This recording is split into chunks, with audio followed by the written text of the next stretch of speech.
What is the family of the suspected Long Island serial killer going through right now? What is this whole experience going to be like? And what we've heard from law enforcement, this is not about anything that they did. That's what we're hearing, at least. So, how do you comprehend all of this, where your life has been turned upside down in a moment like that? And now the spotlight, to a certain extent, is on you as well, because you are the wife, you are the son, you are the daughter of someone who is suspected of being a serial killer. I want you to take a listen. This is Rodney Harrison, Suffolk County Police Commissioner, who gave us a slight indication about the reaction of the suspected serial killer's family when they found out. When we initially informed them about their husband, their father, they were shocked. They were disgusted. They were embarrassed. So if you ask me, I don't believe that they knew about this double life that Mr. Heuermann was living. But time will tell. And once again, there's still a lot more questioning that needs to be done to the family, to friends, taking a look at some of the calls that are coming in and seeing what information we could gather to see if the family might have known exactly what Mr. Heuermann was up to. And again, right now they have no information or no indication or evidence that they knew any of this was going on. As a matter of fact, they've sort of indicated that when the family was out of town and out of the area is when these murders may have occurred. So to understand this tonight, I want to bring in a very special guest joining us tonight from Orlando, Florida. She's the daughter of the infamous serial killer Dennis Rader, known as BTK. Kerri Rawson is been kind enough to join us tonight. Kerri, thank you so much. I really appreciate you coming on tonight. Thanks for having me. I appreciate it. Can we start here? Because Rodney Harrison there describing the first time law enforcement revealed to the family what they suspected the father had done here, the husband had done here. That's a difficult moment from your own personal experience. What was going on in your family when the arrest was made and the announcement was made? So my father, Dennis Rader, otherwise known as BTK, was arrested in February of 2005. The law enforcement had been looking for him for 31 years. And he had been dormant for almost a decade and a half, and then he came back and started communications and playing what he called cat and mouse games with law enforcement for almost a year. And so they narrowed him down through a massive investigation, multi-task forces, massive DNA swabbing. And we knew that they were looking for BTK. I was married. I was in my mid-20s living in Michigan. This was all happening back in Wichita, Kansas. And so, we knew they were looking for BTK, but it wasn't until there was a knock on my door by an FBI agent literally saying, I need to talk to you. And then he just dropped it and he said, your dad is BTK. And so for us, it was just a total, absolutely shock, completely floored. I went into medical shock. I was shaking for 5 days. It took 3 or 4 days to get me back home due to the media and everything going on. We basically just got me on a plane and got me home, and then we all just hunkered down and wrote it out. Was it, and I can't imagine what you were going through, was it difficult did you believe it at first? Were you skeptical? How did you receive that information?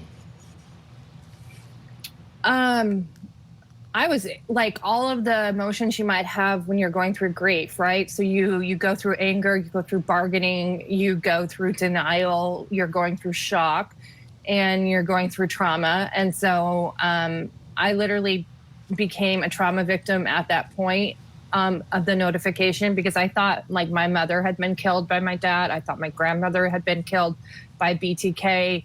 I thought I had lost family members, and I have PTSD still 18 years later from that moment. And so an FBI agent, he's like trying to like question me and get information. Well, 7 of the murders were before I was born. So I was asking about the other 3. I was asking about the other date because they had arrested him on 8. And they said, well, he's wanted for one from 1986. And I said, oh, well, my neighbor lady was murdered in 85. And as far as I know, it was unsolved. And then it was like my guts ripped in two. And they said, well, BTK, I said BTK cuts phone lines. And I knew my neighbor's phone line had been cut. And I knew she had been missing. She had like been taken from her house and found a few weeks later out in the woods. And she had been strangled. And as a 6-year-old, I knew that. So like these things I knew in 85 now are coming back in 2005. And I'm sitting here alibying my father and defending him. And then all of a sudden I'm literally turning him in on a murder they hadn't arrested him on. And so like your whole world is imploding and you're sitting there starting to like in that first few hours, like realizing like the man you knew that raised you is not who you thought he was. And that really leads to my next question about this dual life. Some people from the outside might say, well, no, there has to be clues, there have to be indications. But in your case, there weren't. I presume there weren't. How do you explain to someone what it's like having lived with that person, known that person as dad, and now the world knows him as someone else? We get asked that all the time. Like, how did you not know? Did you enable? Did you protect this person? I mean, I'm still being asked that today, and it's been a couple decades for me, and now I am trying to defend Rex's innocent family members. As far as we know, they're innocent. In the case of my family, what the public didn't know until I started speaking up 10 years later, we were silent for 10 years, and I'm still the only one from my family speaking up. The public did not know that we were abuse victims, emotional abuse, mental abuse, coercive control of our family. We were living with a psychopath, a narcissist. He's a sexual sadistic psychopath and a pathological liar. I'll tell you in one breath that I left my dad and we traveled and we camped and we fished. And in the next breath, I will tell you how abusive he could be. He physically abused my brother, decades-long abuse in my house. And so when you're talking about somebody that on the outside externally looks like this really great guy, Boy Scout leader, church leader, stand-up community man, no criminal record, just like Rex. And then you start digging and you find out, you know, how bad they could be. And then you combine that with this knowledge of how they were controlling their family and all the stuff. There was a ton of stuff found in our house, like in Rex's house, like similar. My house inside was rather messy with closets, and there were just places you didn't go and you didn't question Dad's authority. The reality is you still don't even go from, say, abuse to assuming somebody is a murderer. You don't. I was raised into this family. I didn't know any difference. That is so eye-opening, the way you describe that. And it's a perspective I had not even considered or thought before. So what message would you have for people now who are either in the lives of the family or are interacting, or even strangers who come across this family? What would you say to those people? How to speak with the accused serial killer's wife and children? What would make it better for them, easier for them? How should they be treated by society? First off, just approach him like you were mentioning in your lead about victims and victims' rights. There's legal victims, and then there's like those like external victims, and we need to approach like a serial killer suspect family the same as we would a victim survivor family of, say, on the other end where they've lost somebody. We deserve the same sort of rights as soon as our family is cleared or the family is cleared by law enforcement. Law enforcement quickly were protecting us and keeping us informed, helping us with court. Public defenders stepped in and helped my family. Prosecution was helping us. All of this stuff is going on in the background and the public really isn't aware. And I asked a few years ago for victim services to deal with some issues with my father in prison, and people stepped right in. So I have really good working relationships with like the police right now. And like my advice is for anybody around this family, just embrace them and take care of them. They're going through this insane shock. They're in the public eye. And they're grieving. They're grieving the loss of their husband and their father. And in any way that they knew them, it's really like a death. Plus, you're international news, and you never asked for any of this. And it's not. It gets better in time. It settles down as the media cycles. But the reality is, this is never going to be over for them. It's not ever over for me or my family. It's just our reality. How about advice for those family members? Oh, just hunker down, do what you need to do. I was so impressed with her filing for the divorce. I thought that was a huge just signal to Rex that she's just done, and to the community in general that, you know, like she's not him, and this is not her, and she's done. I would say just keep working with lawyers, take care of yourself, one thing at a time, one step at a time. Don't feel like you owe anybody anything. And if you do want to talk, then great. We're all ready to hear what you want to say, but don't feel like you owe anybody. Issue a statement legally if you want to do that. That can help. And then just know that you're not alone, and everybody's behind you, and you're going to be okay. Now, your perspective is obviously very unique, and you've alluded to a couple things, but I want to dive a little deeper. First, your thoughts about this alleged serial killer, from what you've learned, what you've seen, from your perspective. What are your thoughts? Oh, man.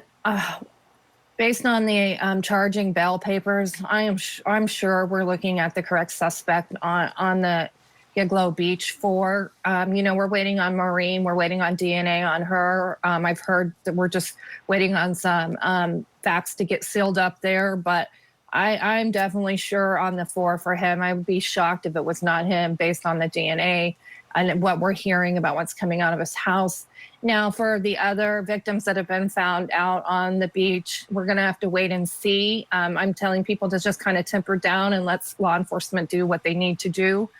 I know I'm hearing that they're like checking Atlantic City.